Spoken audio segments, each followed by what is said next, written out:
Assalamualaikum warahmatullahi wabarakatuh. Perkenalkan, nama saya Haditya, CPNS Kementerian Hukum dan HAM Kalimantan Barat, Angkatan 51, Kelompok 3. Sekarang saya bekerja di kantor imigrasi kelas 2 TPI Singkawang. Di sini saya akan menjelaskan tentang pengalaman saya tentang pembelajaran asinkronus. Pembelajaran saya hari ini khususnya etika publik, komitmen mutu, dan anti korupsi yang saya lakukan secara asinkronus. Pada pembelajaran ini kita diharuskan mengakses materi maupun modul sebagai bahan pembelajarannya. Kelebihan yang saya rasakan, kita dapat belajar dimanapun dan kapanpun. Adapun hambatan yang saya rasakan, pembelajarannya akan cepat bosan dan jenuh, dan akses bertanya yang harus ditunda. Masuk kepada materi yang saya pelajari, yaitu etika publik.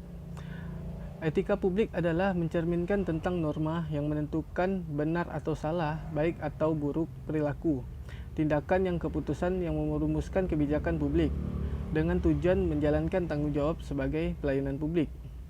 Etika publik merupakan gabungan dari kata etika dan publik.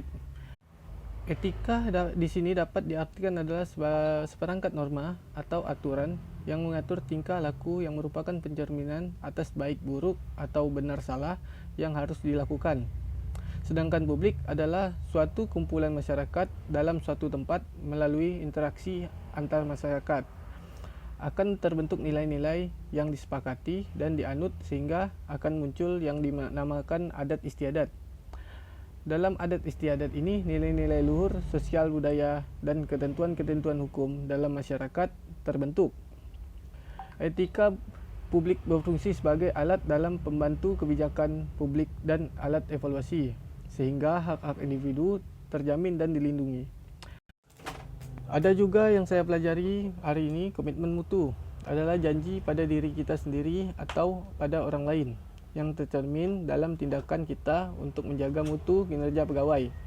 Komitmen mutu merupakan pelaksanaan pelayanan publik dengan prioritasasi pada kualitas hasil dipersepsikan oleh individu terhadap produk atau jasa, berupa baik atau buruk. Bidang apapun yang terjadi tanggung jawab pegawai negeri sipil semua mesti dilaksanakan secara optimal agar dapat memberi kepuasan kepada stakeholder. Pelayanan publik yang bermutu memainkan peran yang sangat penting dalam menciptakan lingkungan dan masyarakat yang lebih sejahtera, adil, dan inklusif dapat dijangkau semua orang. Salah satu tantangan dalam menciptakan pelayanan publik yang bermutu adalah menentukan kelompok sasaran dari layanan publik itu sendiri. Ada juga yang saya pelajari hari ini, anti korupsi merupakan tindakan untuk mengendalikan dan mengurangkan korupsi berupa keseluruhan upaya untuk mendorong generasi mendatang untuk mengembangkan sikap menolak secara tegas terhadap setiap bentuk korupsi. Mentalitas anti korupsi ini akan terwujud jika kita secara sadar membina kemampuan generasi mendatang untuk mengembangkan sikap menolak secara tegas terhadap setiap bentuk korupsi. Mentalitas anti korupsi ini akan terwujud jika kita secara sadar membina kemampuan generasi mendatang untuk mampu mengidentifikasi sebagai kelemahan dari sistem nilai yang mereka warisi dan mempengaruhi sistem nilai warisan dengan situasi-situasi yang baru. Sekian yang saya dapat sampaikan. Assalamualaikum warahmatullahi wabarakatuh.